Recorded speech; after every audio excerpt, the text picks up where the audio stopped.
Assalamualaikum warahmatullahi wabarakatuh.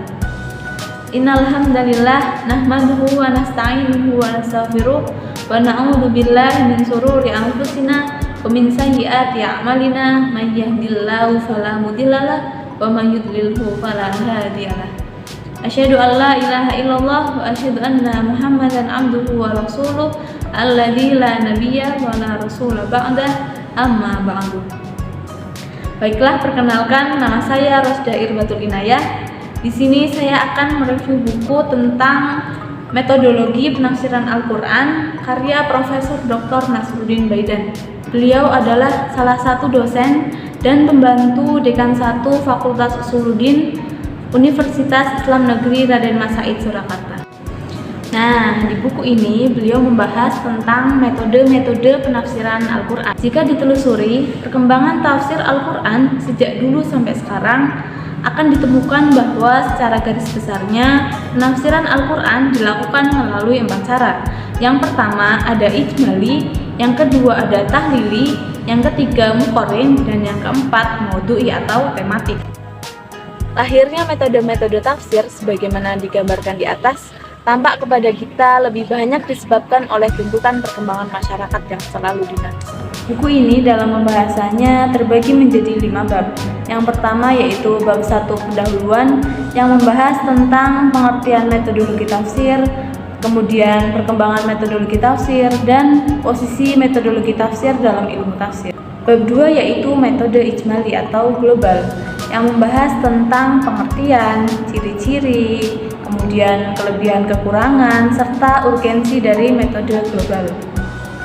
Kemudian bab 3 ada metode tahlili atau analitis yang membahas tentang pengertian, ciri-ciri, kemudian kelebihan dan kekurangan, serta urgensi dari metode tahlili atau analitis.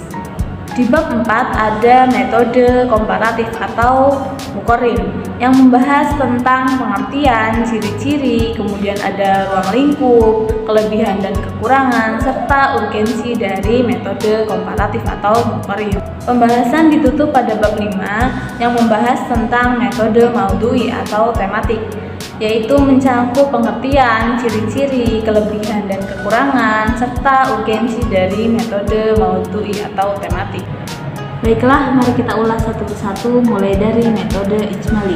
Yang dimaksud dengan metode ijmali atau global ialah menjelaskan ayat-ayat Al-Quran secara ringkas dengan menggunakan bahasa yang populer, mudah dimengerti, dan enak dibaca. Sistematika penulisannya menuruti susunan ayat-ayat di dalam mushaf. Di samping itu, penyajiannya tidak terlalu jauh dari gaya bahasa Al-Quran, sehingga pendengar dan pembacanya seakan-akan masih mendengar Al-Quran, padahal yang didengarnya itu adalah tafsirannya. Contoh kitab yang menggunakan metode ijmali atau global adalah kitab Tafsir Al-Quran Al-Karim karangan Muhammad Farid Wajdi. Kemudian ada Tafsir Al-Wasit terbitan Majma' Al-Buhut Al-Islamiyah, dan Tafsir Al-Jalalain serta Taj At-Tafasir karangan Muhammad Usman Al-Mirghoni. Namun perlu diingat bahwa ciri metode ijmali atau global tidak terletak pada jumlah ayat yang ditafsirkan. Yang menjadi tolak ukur ialah pola atau sistematika pembahasannya. Selama mufasir hanya menafsirkan suatu ayat secara ringkas dan singkat, tanpa uraian yang detail, tanpa perbandingan, dan tidak pula mengikuti suatu tema tertentu, maka penafsiran tersebut dapat dikategorikan ke dalam tafsir ijmali, sekalipun hanya 1 atau 2 ayat. Itu tadi adalah ciri-ciri dari metode ijmali atau global. Kita lanjut ke pembahasan berikutnya, yaitu kelebihan dan kekurangan yang ada di metode ijmali. Kelebihan yang pertama yaitu praktis dan mudah difahami.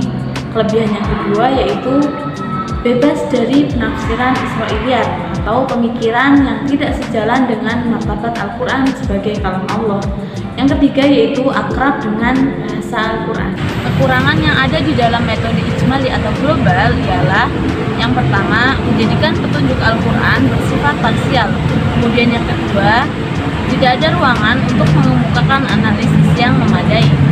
Tafsir dengan metode ini sangat urgen bagi mereka yang berada pada tahap permulaan mempelajari tafsir dan bagi mereka yang sibuk dalam mencari kehidupannya.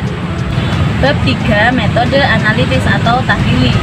Yang dimaksud dengan metode analitis ialah menafsirkan ayat-ayat Al-Quran dengan memaparkan segala aspek yang terkandung di dalamnya, serta menerangkan makna yang sesuai dengan keahlian dan kecenderungan mufasir yang menafsirkan ayat-ayat tersebut. Untuk lebih mudah mengenali metode tahlili, penafsiran yang mengikuti metode ini dapat mengambil bentuk ma'thur atau riwayat dan ro'i atau pemikiran. Kelebihan yang pertama yaitu memiliki ruang lingkup yang luas. Kelebihan yang kedua yaitu memuat berbagai ide. Adapun kekurangan dari metode analitis adalah menjadikan petunjuk Al-Quran bersifat parsial. Seperti halnya metode global, metode analitis juga dapat membuat petunjuk Al-Quran bersifat parsial atau terpecah-pecah. Yang kedua, melahirkan penafsiran yang subjektif. Kemudian yang ketiga, masuk pemikiran Israiliyat. Memasuki bab 4 yaitu metode muqarrin atau metode komparatif. Dari berbagai literatur yang ada dapat dirangkum bahwa yang dimaksud dengan metode komparatif ialah yang pertama, membandingkan teks ayat-ayat Al-Quran yang memiliki persamaan atau kemiripan redaksi dalam 2 kasus atau lebih. Yang kedua, membandingkan ayat Al-Quran dengan hadis yang pada lahirnya terlihat bertentangan. Yang ketiga, membandingkan berbagai pendapat mufasir dalam menafsirkan Al-Quran. Kita lanjut ke bab 5, yaitu metode maudhu'i atau tematik. Yang dimaksud dengan metode tematik atau maudhu'i ialah membahas ayat-ayat Al-Quran sesuai tema atau judul yang telah ditetapkan. Semua ayat yang berkaitan dengannya dihimpun kemudian dibahas secara tuntas dari berbagai aspek yang berkaitan dengannya. Kitab tafsir yang menggunakan metode maudhu'i ialah Al-Insan fil Quran dan Al-Marad fil Quran. Keduanya sama-sama karangan Mahmud Al-Aqad. Kemudian ada Ar-Riba fil Quran, karangan Al-Maududi. Kelebihan dan kekurangan dari metode tematik.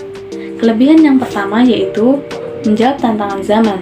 Kelebihan yang kedua yaitu praktis dan sistematis. Yang ketiga dinamis. Yang keempat membuat pemahaman menjadi utuh. Kekurangan metode tematik ialah memenggal ayat Al-Quran dan membatasi pemahaman ayat. Nah, itu tadi teman-teman resensi dari buku Metodologi Penafsiran Al-Quran karya Profesor Dr. Nasruddin Baidani. Cukup sekian, apabila ada kurang dan lebihnya saya mohon maaf. Wabillahi taufiq wal hidayah. Wassalamualaikum warahmatullahi wabarakatuh.